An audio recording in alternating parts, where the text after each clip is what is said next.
আসসালামু আলাইকুম। আশা করি সকলেই ভালো আছেন। অনুবাদ আর্তুগুল চ্যানেলের আপনাকে স্বাগতম। আমি আশা করি আপনি ইতিমধ্যে কুরুলুস ওসমান ১৯৩ তম ভলিউমটি দেখে ফেলেছেন। আপনার কাছে পর্বটি কেমন লেগেছে এবং ১০ এ কত মার্ক দিবেন অবশ্যই কমেন্ট করে জানাবেন। কুরুলুস ওসমান ১৯৩ তম ভলিউমের রেটিং যদিও কম, তবে দর্শকদের মনে দাগ কেটে গেছে ভলিউমটি। একদিকে ওসমান বের দুর্গ জয়ের মহাকাব্য, অন্যদিকে বিষে আক্রান্ত বসতির জনগণ এবং আলপ্রা। এমনকি ওসমান বে নিজেও বিষে আক্রান্ত হয়েছেন। সব মিলিয়ে ১৯৩ তম ভলিউমটি মনে রাখার মতো ট্র্যাজেডিপূর্ণ একটা পর্ব ছিল। তো দর্শক, আজকের ভিডিওতে আমরা আলোচনা করব বিষে আক্রান্ত অসুস্থ ওসমান বে হঠাৎ করে এত দ্রুত কিভাবে সুস্থ হয়ে উঠলেন। পাশাপাশি ওলগেন হাতুনের মৃত্যু নিয়ে আলোচনা করব। তাছাড়া বিষে আক্রান্ত বসতির জনগণকে বাঁচাতে আলাউদ্দিন বে কিভাবে প্রতিষেধক পাবেন সেটাও বিশ্লেষণ করব। সোফিয়ার সহচর হিস্ট্রো মুসলিম হবেন কিনা সেটাও জানাবো, এবং আসন্ন ১৯৪ তম ভলিউমে একাধিক বড় চরিত্রের সিরিজ থেকে বিদায় সম্পর্কে আমাদের হাতে থাকা সর্বশেষ আপডেট জানাবো। সুতরাং সব প্রশ্নের উত্তর জানতে একটি লাইক দিয়ে ভিডিওটি শেষ পর্যন্ত দেখতে থাকুন। নতুন হয়ে থাকলে চ্যানেলটি সাবস্ক্রাইব করে দিন তুর্কি সিরিজের সর্বশেষ আপডেট সবার আগে পেতে। তো দর্শক, শুরুতে আমরা উলগেন হাতুনের বিদায় সম্পর্কে আলোচনা করব। উলগেন হাতুন একটি বড় চরিত্র ছিল কুরুলুস ওসমান সিরিজের। প্রিয় চরিত্র উলগেন হাতুনের বিদায়ের মুহূর্তে অনেক দর্শকদের চোখে পানি এনেছে। গাজী আলপের কান্না মাকে হারানোর পর দর্শকদের হৃদয়কে বিদ্ধ করেছে। গাজী আলপের এত ছোট বয়সে এত নিখুঁত অভিনয়, এক্সপ্রেশন দর্শকদের বাস্তব মুহূর্তে পৌঁছে দিয়েছে। জেরকোতায় আল্প দ্বিতীয়বারের মতো স্ত্রী হারানোর ব্যথায় মুষড়ে পড়লেন। এর আগেও জেরকোতায় আল্পের প্রথম স্ত্রী আইগুল হাতুন মারা যাওয়ার পর জেরকোতায় আল্প কষ্ট পেয়েছিলেন। তবে এবার উলগেন হাতুনের বিদায়ে জেরকোতায় আল্প একদম ভেঙে পড়েছেন। অন্যদিকে প্রিয় সহচরীকে হারিয়ে বালা হাতুনের কান্না চোখেও গাজী আল্পকে সান্ত্বনা দিচ্ছেন যে মায়েরা কখনো মরে না, সন্তানের হৃদয়ে মায়েরা বেঁচে থাকে চিরকাল। কথাগুলো দর্শকদের হৃদয়ে বিঁধে গিয়েছে। সিরিজ থেকে যে কোনো প্রিয় চরিত্রের বিদায় দর্শকদের মনে শূন্যতা তৈরি করে। সব মিলিয়ে কুরুলুস ওসমান ১৯৩ তম ভলিউমের এই ট্র্যাজেডি দর্শকদের চোখ ভিজিয়ে দিয়েছে। প্রতিটা সিজনের শেষের দিকেই এমন একটা ট্র্যাজেডি দেখানো হয় যাতে দর্শকদের মনে সিজন শেষ হওয়ার পরেও রেশ থেকে যায়। কুরুলুস ওসমান সিজন 6 এর শেষ দিকে এসে এটাই ছিল সেই ট্র্যাজেডি। উলগেন হাতুনের মৃত্যুতে আপনার কতটা খারাপ লেগেছে এবং এই দৃশ্যগুলো মায়ের প্রতি সন্তানের ভালোবাসা কতটুকু ধারণ করতে পেরেছে কমেন্ট করে অবশ্যই জানাবেন। এবার আমরা আলোচনা করব বিষে আক্রান্ত হয়ে ওসমান বে হঠাৎ ভলিউমের শেষে কিভাবে সুস্থ হয়ে গেলেন। তো দর্শক, পরিচালক মেহমেদ বোজদাক অনেক টুইস্ট আমাদেরকে দেখিয়ে থাকেন।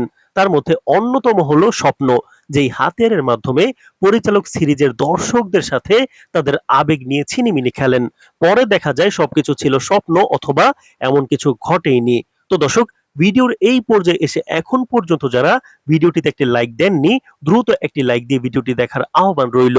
২০০০ লাইকের একটা লক্ষ্য নির্ধারণ করলাম, আশা করি দর্শকেরা সেটা পূরণ করে ফেলবেন। তো দর্শক, আলোচনায় ফিরি। আমরা কুরুলুস ওসমান ১৯৩ তম ভলিউমে এসে দেখতে পেলাম মুদুর্ন দুর্গে পরাজয়ের শেষ মুহূর্তে দুর্গের কূপগুলোতে কমান্ডার ক্লাদিউস বিষ মিশিয়ে দিয়েছেন। ওসমান বে হাসান আলকে মুদুর্ন দুর্গের দায়িত্ব দিয়েছেন এবং কূপের পানি পরীক্ষার নির্দেশনাও দিয়েছেন। তবে এটা এমন একটা বিষ যা প্রথমে ধরা দেয় না, যার কারণে হাসান আলপের পরীক্ষায় ধরা পড়েনি। পরবর্তীতে যারা যারা পানি পান করেছিলেন তারা সবাই অসুস্থ হয়ে পড়ে। আল্প, জনগণ, পশু সবাই। উলগেন হাতুন বেশি মাত্রায় পান করার কারণে সর্বপ্রথম তারই মৃত্যু ঘটে। তবে ওসমান বে হঠাৎ অসুস্থ হয়ে পড়েন। বিষের প্রভাব ওসমান বেকেও কাবু করে ফেলে। ওসমান বের অসুস্থতার খবর বাইজেন্টাইনদের মানসিকভাবে শক্তিশালী করে তোলে। সিরিজের প্রধান চরিত্রের অসুস্থতা দর্শকদের অনেকটা আপসেট করে ফেলেছিল। তবে কুরুলুস ওসমান ১৯৩ তম ভলিউমের একদম শেষ পর্যায়ে এসে দেখা গেল বাইজেন্টাইনদের বাহিনীর সামনে ওসমান বে হাজির, যিনি দিব্যি ঘোড়ায় চড়ে এলেন। এটা দেখে কমান্ডার ক্লাদিউস যেমনি অবাক হলেন, দর্শকদের মনেও প্রশ্ন রেখে গেল। এখানেই শেষ হয়ে যায় কুরুলুস ওসমান ১৯৩ তম ভলিউম। তো মূলত আমাদের বিশ্লেষণ অনুযায়ী ওসমান বে অসুস্থ হননি, তিনি অসুস্থতার অভিনয় করেছিলেন, যা ছিল ওসমান বের একটি রাজনৈতিক কৌশল। ওসমান বের অসুস্থতা শুনে বাইজেন্টাইনরা ভাববে জয় সহজ, তখনই ওসমান বে হাজির। এটা শত্রুর মনোবল ভেঙে দিবে। তো মূলত আপনারা যদি লক্ষ্য করে থাকেন, খাবার টেবিলে ওসমান বে যখন বিষাক্ত পানি পান করতে যাবেন, এমন মুহূর্তে বালা খাতুন তাকে অন্য একটি শরবত দেন। ওসমান বে সেটাই পান করেছিলেন। তো মূলত ওসমান বে অসুস্থ হননি, তিনি অভিনয় করেছিলেন, যা ছিল পরিচালক মেহমেদ বোজদাগের টুইস্ট। এবার আমরা আলোচনা করব কাই জনগণদের কিভাবে বাঁচাবেন আলাউদ্দিন বে, তিনি প্রতিষেধক কিভাবে পাবেন।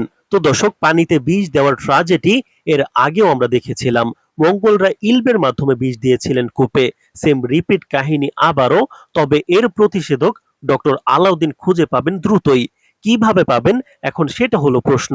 এখানে কয়েকটা বিশ্লেষণ রয়েছে। প্রথমত, এর প্রতিষেধক পেতে হিস্ট্রো সম্ভবত সাহায্য করতে পারেন আলাউদ্দিন বেকে। দ্বিতীয়ত, কমান্ডার ক্লাদিউস নিজেই সেই বিষের প্রতিষেধক মৃত্যুর আগে জানিয়ে যাবেন। আর তৃতীয়ত, যেটা ঘটার সম্ভাবনা সব থেকে বেশি, সেটা হলো যেহেতু আগের বারের মতো অনেক বেশি জনগণ বিষাক্ত পানি পান করেননি, ওসমান বের পরিবারের সবাই খাবার খেয়েছেন কিন্তু সবাই সুস্থ আছেন, কেউই পানি পান করেননি। আর তাই আলাউদ্দিন বে নিজেই বিষের প্রতিষেধক আবিষ্কার করতে সমর্থ হবেন অথবা প্রতিষেধক খুঁজে পাবেন, যার মাধ্যমে যারা অসুস্থ হয়েছিল তারা সবাই সেরে উঠবে সিজন 6 শেষ হবার আগেই। অন্যদিকে হিস্ট্রো মুসলিম হয়ে শেষ ভলিউমে ওসমান বের ছায়াতলে আসার সম্ভাবনা রয়েছে। তার পরিবর্তন অনেক আগে থেকেই লক্ষ্য করা গেছে। বলা হয়ে থাকে সব থেকে ভদ্র বাইজেন্টাইন কমান্ডার হলেন হিস্ট্রো, যে কখনো ওসমান বের সাথে বেয়াদবি করেনি। সিজন 6 এর শুরু থেকেই আছেন। কত ভিলেন এলো গেল, কিন্তু কায়োমাজের মতো সিরিজ থেকে কখনোই বিদায় না নেওয়াদের মধ্যে অন্যতম হলেন হিস্ট্রো। সম্ভবত তার পেমেন্ট কম। এবার আমরা আলোচনা করব কুরুলুস ওসমান সিরিজ থেকে একাধিক বড় চরিত্রের বিদায় সম্পর্কে। আমাদের হাতে আসা তথ্য অনুযায়ী ইগিত বে, কমান্ডার ক্লাদিউস এবং সোফিয়া সবাই 194তম ভলিউমে বিদায় নেবেন, অর্থাৎ নেগেটিভ চরিত্রগুলোর সমাপ্তি ঘটবে। ভিলেন চরিত্রগুলোকে ওসমান বে বিদায় করবেন।